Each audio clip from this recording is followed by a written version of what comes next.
Hello again, everybody, and welcome to another edition of the Marquette Hoops Basketball Show with the great John Dodds, our producer Jason Ruck. I'm Tom Pippins. We are brought to you by Moonlight Graham, Modern Dental Benefits. Moonlight Graham, proud sponsor of this Marquette TV show. And of course, on Wednesday, JD, the first day that you could get late signings, and Shaka Smart had a news conference on Wednesday referring to a fellow by the name of Ben Gold, and you said, hey, Pip, he will come in and he will play right away. You get a video of this kid, a New Zealand kid playing in Australia. What immediately stood out to you about him? I'm super excited about Ben Gold. There's a lot of attributes that he has that I believe once he gets his feet under him here, and that does take time for any freshman. But once he makes the transition, it's really exciting what he can become as a player. He has, for an incoming player, he has very good maturity. As you guys know, there's something about international guys with some of the experience they have that makes them a little bit different than American-born players from the standpoint of perspective. From the standpoint of lived experiences. He has that. He comes from a basketball family, and he's got older brothers that play the game. As the youngest of three, he's used to trying to compete with those guys, but he's kind of passed them up in terms of height and size.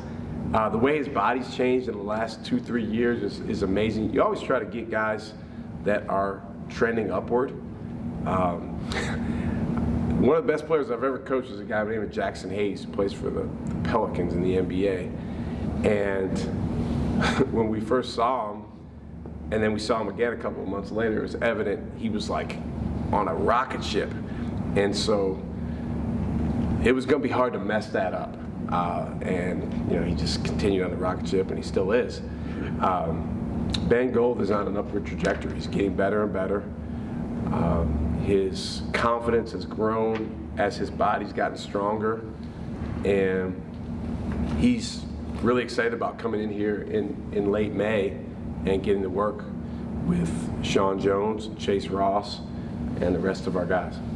Omax was a part of the NBA Global Academy, and now Ben's also there. What's to say about the talent and just the competition in there? And could you see a lot more colleges kind of like pull from there, maybe? Well, a lot of them are. I mean, those NBA academies have a lot of good players, and Ben's coming from the NBA Academy Australia.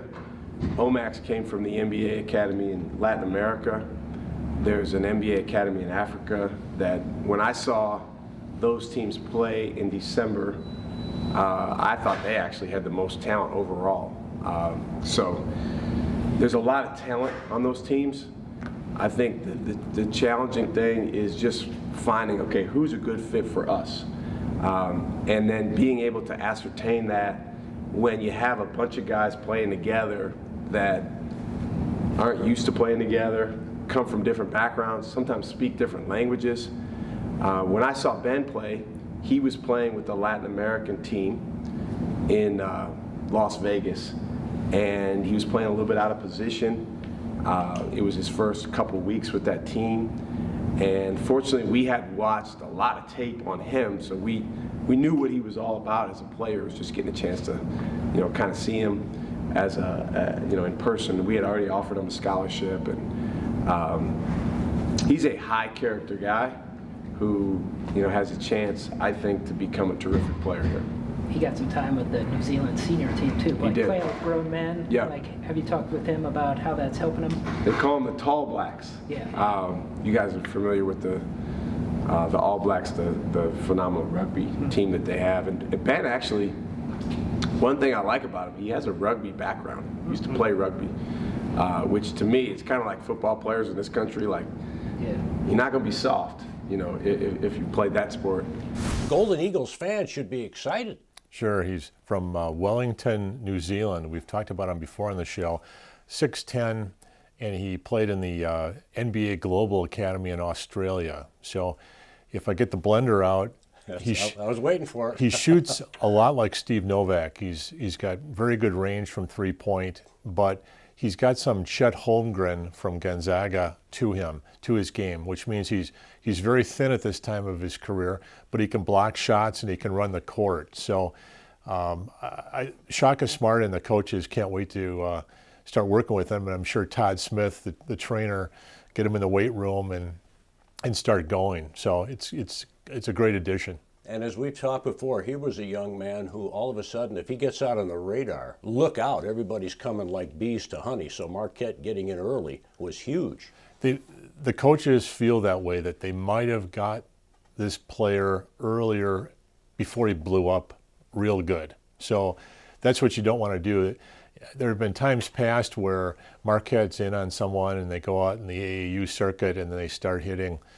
I remember Bobby Frazier was coming to Marquette in all likelihood, and just when Roy Williams from North Carolina was looking for a three-point shooting player from, I want to say this is circa 2004, and he hit 28 out of 31 three-point shots in an AAU tournament in front of Roy Williams. So Roy Williams turned on the high beams, got him, but things worked out great because Tom Crean went to the second player, and that was Dominic James. So the second option sometimes is better than the first option. Absolutely. Great player, DJ. And a fellow who's great at what he does, as we know, one of your great contacts, Mark Miller, Wisconsin Basketball Yearbook. And we talked to Mark about Ben Gold. Here's what he had to say. He is brought to you by Moonlight Graham, Modern Dental Benefits. Moonlight Graham, a proud sponsor of the Marquette Hoops Basketball Show. He had come to the United States to visit Marquette and Loyola of Chicago, and he went out to Washington State. And, about 10 days later, he decided to commit to Marquette. So as far as his game goes, he grew up in Australia. That's where he's from. So the opportunity to play with and against great competition on a daily basis like we see here in the United States maybe wasn't there. But the advantage he had was that his brothers and his dad all played.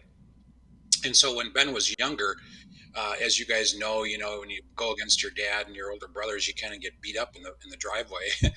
And so he learned the game that way, and really developed some really good skills, particularly for a guy his size. So like John said, he's a very, very good shooter from distance. And then the other thing that's good about Ben is he's deceivingly athletic, and not athletic in the sense of a Dwayne Wade or Michael Jordan type of athlete, but just sometimes you watch Marquette play now, and also Iguodaro really flashes his athleticism, and I think you might see some of that with Ben too. The other thing is that he's versatile and can guard different positions, so you don't have to just put him on a post player, or he can go out on the perimeter and guard. If the other team has a big that likes to shoot from the perimeter, Ben can do that. And like all of Shaka's recruits, he's a guy that's versatile, that's long, that can defend, and that can move. And he has the added dimension of being a big that can make shots from outside the arc. And I think when you watch Marquette this year, I think when you have Cam Jones playing well, and then you have Greg Elliott on the floor, that gives you two wings that can, if they're in the groove, can really knock down threes. And we saw that a little bit against Georgetown. So having a guy like Ben also being able to shoot spreads that floor a little bit and opens up lanes for guys like Sean Jones, the freshman they have coming in next year, to get into the lane and create for the big guys without getting cut off right away. So. Ben joins a really good class, and the biggest thing I always tell guys with Marquette these days is in terms of recruit is they have to fit the culture. They have to buy in. They have to realize and understand and come to embrace what Marquette is about in terms of its basketball program right now, and that's improvement. That's rooting for one another. That's moving the ball. That's coming to practice every day, ready to go, and that's committed to the team concept and getting better and being a good good person on and off the court, and a good student, and Ben checks all those boxes. Mark Miller, could listen to him all day long. Wisconsin Basketball Yearbook, brought to you by Moonlight Graham, proud sponsor of Marquette Hoops. And John, Ben Gold, just a final comment about this young man. You say he can come in and play right away. If he fills out, he's going to be more than just a shooter. At 6'10", he can play small forward or he can play power forward, and that perfectly complements the 2023 class so far of Sean Jones, the point guard from Ohio, and Chase Ross, who every time I see him, he looks like a kind of a young Jimmy Butler, but left-handed. It seems like a lot of Marquette players are left-handed, which is such an advantage on the basketball court. Well, those lefties, they're pretty good. At least some of them are. Not this one. Though I never saw a shot I didn't like. It just didn't hit the rim. But I just remember back in my day when a lefty came into the rim and shot, you would jump up to block it, and it's just a little bit odd, and that lefty can get the ball in. You see Cam Jones do that a lot when he's driving. But Chase Ross has elevation to the hoop, kind of like, he reminds me a little bit of a young Jimmy Butler. Yeah. Speaking of left-handers, Steve the Homer True, the voice of Marquette University basketball. So much tradition, as you know, the rich history. Homer's been around forever. He's had some awesome broadcast partners, and we talked to Steve the Homer True about them. I would like to get a couple comments from two people very dear to you in life, the late, great Al McGuire and the aforementioned George Thompson, and of course you've already referenced Al. Anything you want to share about your relationship with those two, or what most stands out to this day about these incredible people? There's no way to explain how important George Thompson was to the program. Al McGuire would be the first one to admit it. The program got great because he recruited one of the greatest players in the history of high school basketball in New York City, was on maybe the greatest team ever. And George was the original Dwayne Wade. He just was. Al McGuire told me he was one of the top 20 players of all time. And I went, come on, Al. I'm old enough. I've seen all these guys play. And I thought he had oversold. He said he was the original Dr. J, though he didn't dunk in dribbling and transition like Dr. J. And I thought, come on. But when I was there, when he was inducted into the New York City Hall of Fame, I was amazed how many people came up and were appalled that it had taken this long. And it was the day I thought, okay, not top 20, but you can't overstate how special George Thompson was at Marquette. And as far as Al, go ahead. I'm sorry, go ahead. No, go. You were going to say something about George. No, I was just going to say, George, what was interesting about George is he had that Al McGuire feel to him where, I'm interested in your take working with him, because he wasn't your typical analyst where he would just tell you what happened. He tells you, he had a feel, this is what's going to happen in the game. And that's a rare quality for an analyst. Right, and that's because he was all Al. He and Al were almost identical, which created all these fights at practice. George Thompson was the original Allen Iverson. Practice? We're talking about practice? So Jim Langenkamp was the roommate of George. And when George came, he was changing everything. Everybody knew how great he was. Langenkamp told me once that he called his parents after a week of practice, and he said, no one's going to believe this, but he said, I think I'm better than George Thompson. I said, we practiced every day, and it's just, I've been told everything, and it's just not there. And he said the next day we had our first scrimmage, George had 44 points and 21 rebounds. And he said, this is terrible. He's bored. He's not even doing anything at practice. He doesn't even care. And so there are all these stories about Al kicking George out of practice, and he kicked him off the team once. And it's because George didn't care about practice. And that's how good he was. And so he and Al would fight all the time. But their understanding of the game. My Al McGuire story is, and I know this from a few instances, but he could talk forever. You know this. I once said, all right, I'll ask a question, Al. I'm going to go catch lunch. You just keep talking. You'll still be talking. But when it was serious basketball, you'd get an answer in 10 seconds or less. And George was the same way. It was an addition to what they saw and what they felt, and this didn't need to be a lot of chit chat. They knew what needed to be done, and I'm sure when he coached, it was exactly the same way.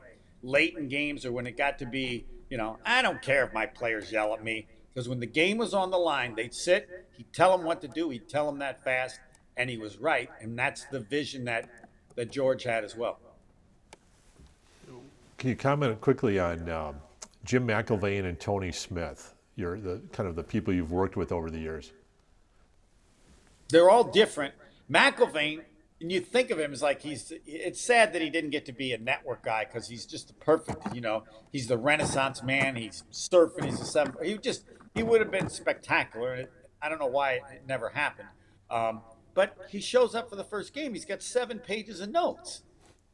I'm like, Mac, what's that? Those are my notes for the game. I said, rip them up.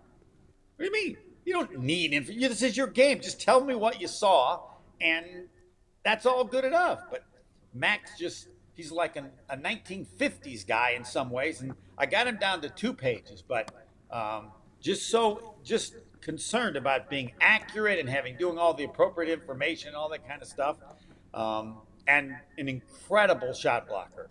I remember him in high school. It was like watching Bill Russell. It was. And I'd never seen Bill Russell. Here's this big 7-foot guy, and yet when blocking shots, he had the grace, just incredible grace and timing. And then at the other end, he looked like some big white stiff offensively. He had nothing. It was a joy to watch him block shot. And it was amazing the skill that he had. As I said, not just like it was easy to block it, but the grace is what made him just spectacular. And as far as Tony Smith is so smart, and he's my kind of analyst because he shows up 1 minute before tip. Why should he be there sooner? Put the mic on. I'll tell you what I see. We'll get to it, and he's great. So each is slightly different, but I always tell people, just listen to what Tony says. Just listen. He'll be right every time. And over the years we've done, he probably shows a little bit more energy, but it's not, I don't say that like he was negative. I think that's just Tony. And Tony will tell you, he knows he's right, he'll be right, but he's not going to waste a half hour doing all that, whatever you're supposed to do. Tony's just like me. Why would I go to practice? Basketball is my life. I know everything there is to know about basketball. I can tell you what's going to happen, when it's going to happen. And he could be a really good coach if he wanted to. I think he gets disappointed easily, and so the frustration would be more than he could handle because he was not only the best player, he was the smartest player. I saw him in high school because I was in Appleton at the time, and I tell you, he was the original LeBron James. I had never seen a basketball player like him when he was at Toast East. He could do everything. He was the best point guard, he was the best shooter, he was the best rebounder, he could block shots. To this day, I haven't seen a high school player that could do everything as he could in high school. Nobody like Steve the Homer True. He is brought to you by Moonlight Graham, proud sponsor of the Marquette Hoops basketball show. Just love it. George Thompson, you name it. Go. And the thing about Homer is he makes he brings out the best in every one of his partners, be it George, be it Jim McIlvaine, Tony Smith, don't you think? Yeah, especially Jimmy Mack and I'd say Tony Smith especially, where when they started off they were inexperienced, and as they worked together, they both improved. Jimmy Mack became fantastic, where I think even networks were looking at him, and I think Tony Smith is so much better working with Homer every day at the local ESPN station. So Tony Smith gives you a little bit of the George Thompson, where George Thompson would never tell you what just happened. He'd tell you what he thinks is going to happen based on his gut feel. He said they can see the game ahead. That's that vision and all the great ones.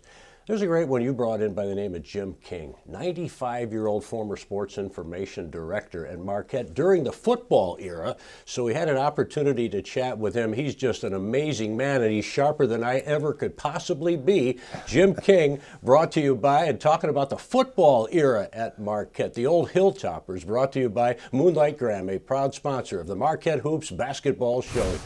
So you start, Jim, in 1951. What did you most enjoy about the job? Obviously, it was a passion for you, which we all think is a blessing to do something you love. Well, what I liked most about that job then was that you had the ability to sit courtside and absorb what was going on, not only with the kids out on the floor, but what was the coach doing with them to compete. And he was great at it. He was great. Some of the great players that they had at that time: Terry Rand, Mike Moran. Can you talk about some of those memories? Moran played in the Olympics. He got a gold medal there. In '52. Yeah. Yeah. Okay. I remember because we took him down to the Milwaukee Journal. They wanted a picture of the gold medal. And how, I could never understand how the Marquette was able to attract Moran, who was from the northwest Oregon. That's a long ways to go. I see now, though, in the recent paper that Marquette now has a kid from Australia. Yes, isn't that something? Yeah, Ben Gold. Oh, boy. Anyway, it was an interesting life. I got a little tired, though. If we had a losing streak, I was getting calls at home from alumni saying, "What's going on with why are we doing? What's happening?" And you get a little tired of that as well. So understandable. I mean, what are you supposed to do about it? Right, I remember we had a losing streak of 13 games. Oh boy. And I wrote a poem about it, believe it or not. And that got circulated on the wires. That was all, boy. 13 straight games we lost. Was this during the Nagel era, or was this? That was the football era. Oh, the football era. Football era. Yeah. So I had Dennis Sell on our program one time on my old radio show, and he said that Marquette had hired, I think, an ex-Packer coach and started building some things up, and then they had a big game against Wisconsin where they finally had a chance to be competitive against Wisconsin, but it was played in a rainstorm. that's right. So and they took a two-pointer. Tell us about that. Yeah. Yep. So they didn't want to kick the ball because Marquette had Mr. Dreswicki back there to catch the punt, and they figured if they punted to him, he might run it right back down their throat, because he ended up being Dreswicki ended up being a #1 pick of the Chicago Bears. Mm-hmm. I remember doing a little negotiating for him when he was picked by the Bears. Uh-oh. That was interesting. That was interesting. So Wisconsin took a safety rather than punting it out. That's right. And it was something like 13 to 11. 13 that to was 11 the final game. score. But it was in rain, so the speed that Marquette had was negated by the slop or whatever. And if Marquette had won that game, things might have been different, or they might have gotten funding, or history would have changed.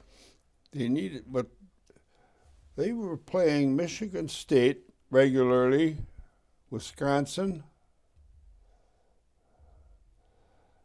Every year, those two were on the schedule in football, and they were moneymakers for Marquette in that respect. But when they began to lose those connections, they were losing the money on it and couldn't afford to maintain a football team. So, boy, that's a long time ago. 1974, our high school played at Marquette Stadium on roughly 37th and St. Paul. Yep. And it was in dire shape. It was just crumbling. I think they took it down probably by maybe one sledgehammer, and the thing just collapsed probably. That was a mess. That stadium was long. It was there a long time. But in its prime, it was a very good stadium. Yep. I remember going to a game there in which they put bleachers in the end zones, and we played, I think, Virginia or West Virginia that day, and sellout crowd. The Packers played there 1 or 2 years, and they loved it because all the seats were between the goal lines. So he had big ticket prices. Yeah. So, yeah. Jim, you mentioned you used to watch a game, like you say, right there in front, Yep. but you had to have that old Royal That's typewriter right, that and old just every typewriter. play. That's incredible. Can you tell us about that? Oh, just dragging it into a ball game was this high, and walking up all the steps to get into the press box with this typewriter. It was crazy. That was crazy, but it was fun. Yeah. So what was the media like back then? So you're sports information director, the Journal, the Sentinel, would it be anybody else like Well, that? you covered, you would phone in or write in leads, or at least encapsulated play-by-play, and you'd give it to your teletype operator, and he'd send it into the Associated Press Okay. or the Tribune. I used to get paid a weekly fee for sending in stories to the Chicago Tribune. And it was $75 a month. That was a lot of money then. Yeah, sure. To keep the Chicago Tribune sports desk informed about what was going on with Marquette. What a pleasure to speak to Jim King, incredible man, incredible family man. You know, I love your website, and I think you Marquette fans are really going to want to pay extra attention if you're not aware of it already, because there's so much that you bring to the table with this segment. Yeah, we have the MarquetteHoops.com site, and it's a part of the 24/7 network, part of CBS Digital. And we encourage people to set their DVRs to watch our Marquette Hoops show. But for people out of the area, what we'll do is we archive the shows on the front page of our website. So we can encourage people to go to the site and see old shows, especially if they're out of the area. So if you have a Marquette fan friend out of the state, please send it to them. Also, we have a widget for keeping people informed as to guests. Just put your email in our widget, and you can be part of our free newsletter. So CBS Digital has that. So just drop your email address in the widget, and we can keep you informed as to future guests and archive shows. And also update recruiting, like Ben Gold, or if something in the transfer portal, something happens and we put an article up on the front page, we can send that out. The history, the recruiting, that's what you're bringing to this Marquette Hoops show that I think makes it special. And we look forward to being with you again next Saturday, everybody, on My 24. For John Dodds, our producer Jason Ruck, I'm Tom Pippins, brought to you by Moonlight Graham, proud sponsor of this Marquette Hoops basketball show. Take care, everybody. Have a blessed Easter, and God bless.